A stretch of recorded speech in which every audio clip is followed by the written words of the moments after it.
Hi friends, இன்றைக்கி நாம் ஒரு வித்தியாசமான அதே சமயத்தில் மிக மிக ஆரோக்கியமான ஒரு புலாவ் பார்க்க போகிறோம். பாருங்கள், கம்புங்க முளைப்பு போட்டது. இதை நான் ஒரு டம்ளருக்கு 2 டம்ளர் தண்ணி ஊற்றி வேக வச்சுட்டேன். இன்றைக்கி நாம் கம்பில் தான் புலாவ் பார்க்க போகிறோம்.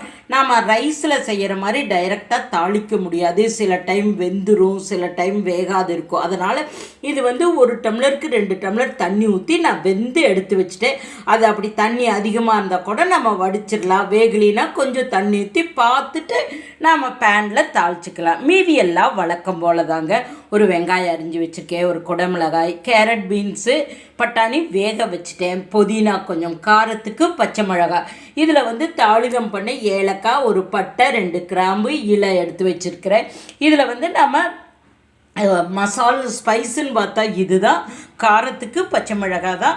இது கூட கொஞ்சம் ஒரு 4 முந்திரி போட்டுக்கலாம் தேவையான அளவு. இது நெய்யில் பண்ணால் ரொம்ப நல்லாயிருக்கும். இப்போ நம்ம டயட் இருக்கிறதுனால நான் 1 ஸ்பூன் நெய் இப்போ ஊற்றி வச்சுருக்கேன். இது கூட நம்ம எண்ணெய் 2 ஸ்பூன் எடுத்து நம்ம தாளிதான் ஆரம்பிக்கலாம். ஃப்ரெண்ட்ஸ், பார்த்தீங்களா, 1 ஸ்பூன் நெய், 2 ஸ்பூன் ஆயில் விட்டு நம்ம அந்த பட்டை, கிராம்பு, ஏலக்காய், பிரிஞ்சி இலை போட்டு தாளிதம் பண்ணி வெங்காயம் போட்டு நம்ம குடமிளகாய் கேரட், பீன்ஸ் வேக வச்சுட்டு குடமிளகாய் எண்ணெயில் நல்லா வதக்கிக்கலாம். ஒரு 5-6 முந்திரி போட்டிருக்கேன், அவ்வளோதான். தேவையான அளவு உப்பு போட்டு வெங்காயம் வதங்கிடும். இந்த வெங்காயம் வதங்கினா காயெல்லாம் எடுத்து போடலாம்.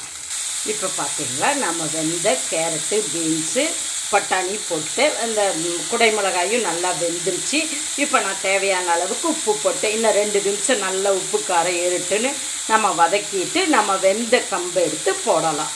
ஃப்ரெண்ட்ஸ், பார்த்தீங்களா, இப்போ வெந்த கம்பை நான் எடுத்து போட்டுட்டு அதில் ஒரு 1/4 டம்ளர் தண்ணி இருந்தது, நான் அப்படியே போட்டுட்டேன். இப்போ இந்த காரம் இதெல்லாம் நம்ம இதை நல்லா கிளறி உப்பு செக் பண்ணிவிட்டு ஒரு 5 நிமிஷம் மூடி வச்சிட்டோம்னா அந்த கொஞ்சம் ஒரு 1/4 டம்ளர் தண்ணி இந்த வெங்காயம், காரம், கேரட், பீட்ரூட் டேஸ்ட்டும் நல்லா வந்துடும். இப்போ நான் இதை கிளறி உப்பு செக் பண்ணிவிட்டு ஒரு 3 நிமிஷம் மூடி வைப்போம். ஃப்ரெண்ட்ஸ், பாருங்கள், நான் ஒரு 3 நிமிஷம் மூடி வச்சேன். ஒரு 1/4 டம்ளர் தண்ணி இருந்தது, நான் உப்பு செக் பண்ணிவிட்டு 3 நிமிஷம் வச்சதுன்னா அந்த தண்ணியும் சுண்டிடுச்சு. அந்த கம்புக்கு காய் டேஸ்ட்டு, உப்பு, காரம் எல்லாமே ஏறிடுச்சு. இப்போ நம்ம டிஸ்ப்ளே பண்ணிவிட்டு அதனோட பெனிஃபிட்ஸ் பார்க்கலாம்.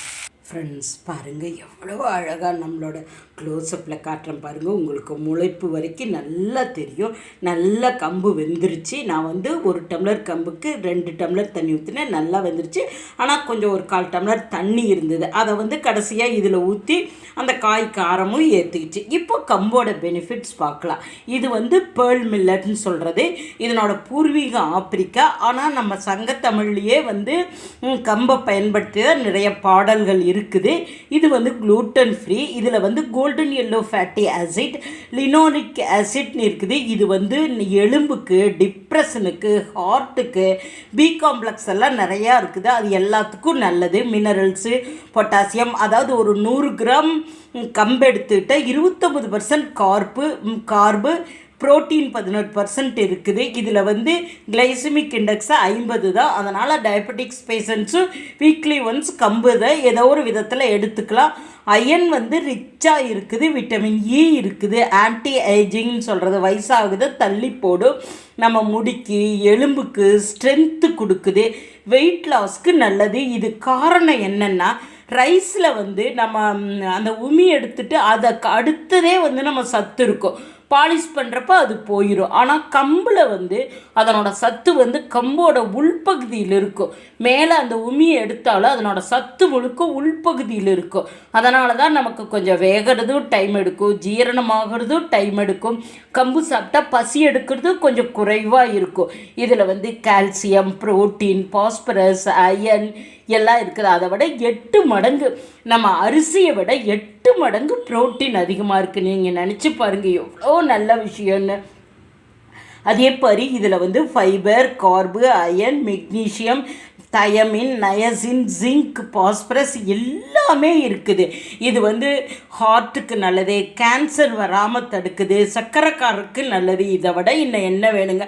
நல்ல ஸ்ட்ரென்த்தை கொடுக்கும். வயிற்றுக்கு நம்ம வயிறு வந்து நம்ம கொஞ்சம் லேட்டாக ஜீரணமானாலும் வயிற்றுக்கு ரொம்ப நல்லது. ஃபைபர் நிறையா இருக்குது, அயன் நல்லா இருக்குது. அயன் நல்லா இருந்தால் நமக்கு அப்சர்ப்ஷன் வந்து ரொம்ப நல்லது. நீங்களும் ஒரு மாதிரி, அதாவது இந்த கம்பை வந்து கூழாக சாதமாக செஞ்சால் பெரியவங்க தான் சாப்பிட முடியும். ஒரு கிட்ஸை வந்து நான் சாப்பிட வைக்க முடியாத. ஒரு டீன்ஸுக்கு இந்த மாதிரி புலாவ் மாதிரியெல்லாம் செஞ்சு கொடுத்தா, கொஞ்சம் நிறைய முந்திரி போட்டு செஞ்சு கொடுத்தா அவங்களும் சாப்பிட்ருவாங்க, அவங்களுக்கும் சத்து வந்துடும். நீங்களும் இது மாதிரி செய்து உங்கள் வீட்டில் இருக்கவங்கள அசத்துங்க. உங்களுக்கு ரொம்ப பிடிச்சதுன்னா உங்கள் ஃப்ரெண்ட்ஸோட வேனிஸ் பேக்டை ஷேர் பண்ணுங்கள். நன்றி, வணக்கம்.